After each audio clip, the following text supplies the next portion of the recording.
you're a creator, maybe a photographer in, say, Berlin or Tokyo, and you're using AI tools. Does a legal ruling from the U.S. Copyright Office actually matter to you? It's a great question. And yeah, it actually might matter more than you'd think. We're seeing these legal frameworks develop, particularly in the U.S., that could sort of set precedents or at least influence discussions globally. Especially for visual creators, right? Like stock photographers. Absolutely. And that's what we're diving into today, a really recent analysis from January 2025 by the U.S. Copyright Office. It tackles this head on. Can AI-generated visuals even be copyrighted in the States? And the implications. They stretch far beyond U.S. borders, particularly around ideas of ownership and what counts as creation now. Exactly. We've been looking into some commentary on this, like an analysis that really broke down the Copyright Office's thinking. So our mission here is to get clear on what this U.S. stance means, what can be protected when AI is involved, what can't, and why, well, why you should probably care wherever you are. Let's start with the basics. Traditionally, copyright law, certainly in the U.S., hinges on one core idea: human authorship. Right. You need a person, a human mind making creative choices. The AI throws a wrench in that, doesn't it? These tools can generate complex images, sometimes with just a simple text prompt. So the question becomes, who's the author? Is it the person who typed the prompt? Is it the AI? And the U.S. Copyright Office has taken a pretty firm stance on this based on this recent analysis. They have. They're basically saying, look, AI is a tool. A very sophisticated tool, maybe, but still a tool, like a camera or Photoshop. For a work to be copyrightable, there still needs to be significant creative control and input from a human. The AI itself can't be the author. Okay, so how does that translate for, say, stock photographers who are experimenting with AI? Let's take a scenario. All right.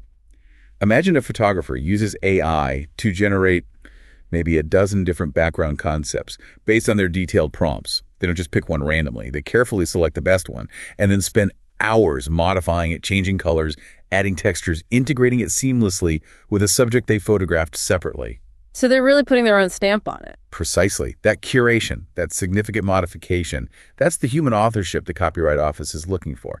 Their creative effort makes the final combined image potentially copyrightable. What about using AI more like an editing assistant, like enhancing a photo someone actually took themselves? That's generally much clearer. If you took the photo, it's your creation.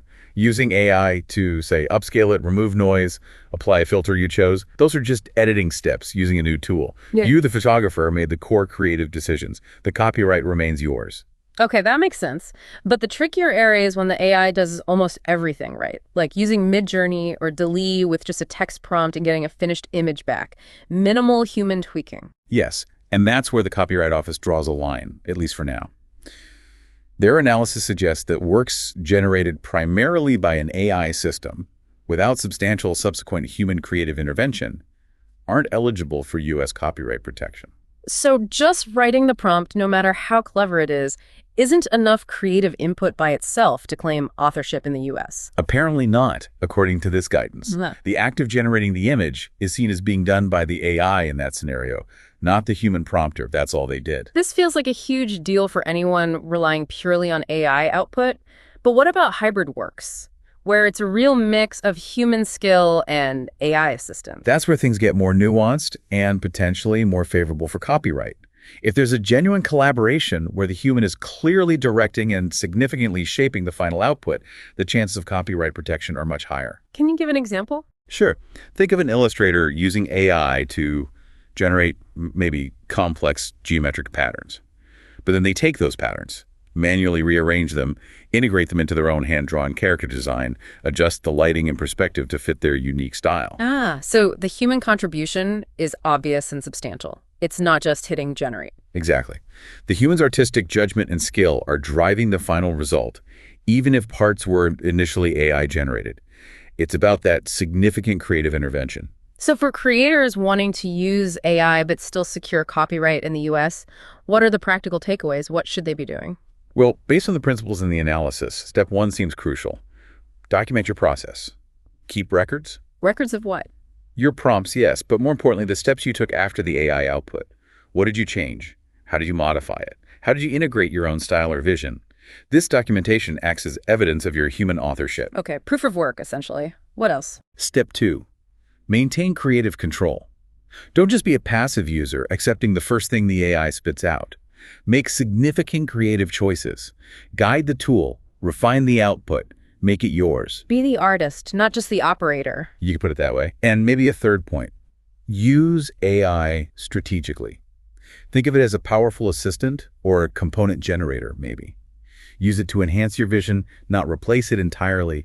Generate elements, textures, maybe ideas, but ensure the overall composition, style, and final execution are driven by your human creativity. Like using AI for the background trees, but you design and place the main subject yourself. Something like that, yes, where the core creative expression comes from you. This whole discussion, though, it does raise bigger questions about the market, especially for stock photography. If AI can churn out images so easily. It's definitely a challenge. The sheer volume of AI content could impact demand for traditional stock. But it's also an opportunity for human photographers to really emphasize their unique value proposition.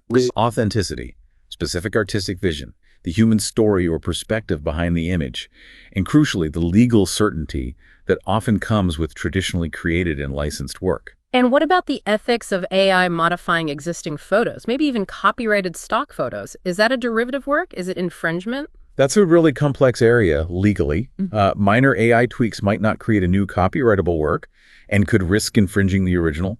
Substantial transformative changes might lead to a new copyright in the added elements, but it's murky. The analysis we looked at touched on this, right? The difference between AI generating, say, generic grass versus something recognizable. Exactly. If AI generates background filler like blades of grass, that's probably less of an issue. But if it generates, say, a distinctive building based on real-world copyrighted architecture, even if the AI drew it, you could be infringing on the architect's copyright. So using AI to mimic existing copyrighted or trademark stuff is risky. Very risky. The advice seems to be, aim for originality. Even if using AI assistants, make sure the core subject and creative expression are yours and don't rely heavily on protected third-party elements. This keeps coming back to derivative works, doesn't it? If the AI is trained on or directly uses existing copyrighted images to make something new, then the output might be considered a derivative work. yeah. And using it could require permission from the original copyright holder. Again, it underlines the need for significant new human creative input to potentially gain separate copyright protection and, hopefully, avoid infringement. The human's contribution, the composition, the choices, the integration has to be the dominant creative force. Yes. It's like the ink from a fountain pen analogy someone used. The ink is necessary, but it doesn't make the ink the author of the novel. The human author using the pen is the creator. The AI is maybe the ink or the pen in this analogy. Your vision has to dominate. Which, circling back, really highlights the value proposition of traditional stock photography in this climate. Absolutely.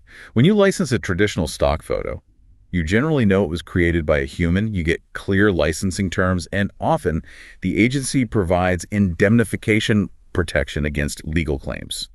It's a more predictable, legally safer route in many cases. Plus, you're supporting human creators. That too. It ensures that professional artists and photographers can continue to make a living from their craft. So wrapping this up, the main takeaway seems clear. At least in the US, for now, if you want copyright protection for a visual work involving AI, you need to show substantial, demonstrable human creative input. AI as a pure generator doesn't cut it for authorship. That's the essence of it. And while this is the US position, the core questions: what is authorship? What is originality when AI is involved? These are global conversations. What happens in the US often influences discussions elsewhere. It really makes you think, doesn't it, about how this evolving dance between human creativity and artificial intelligence is going to reshape not just images, but maybe all forms of art and ownership in the future. A lot to consider. Definitely a space to watch. Well, this has been fascinating. You've been listening to Le Podcast of Philippe. If you found this deep dive useful and want to catch more discussions like this, please do consider subscribing. It really helps us reach our goal of 1,000 subscribers. Thanks for tuning in.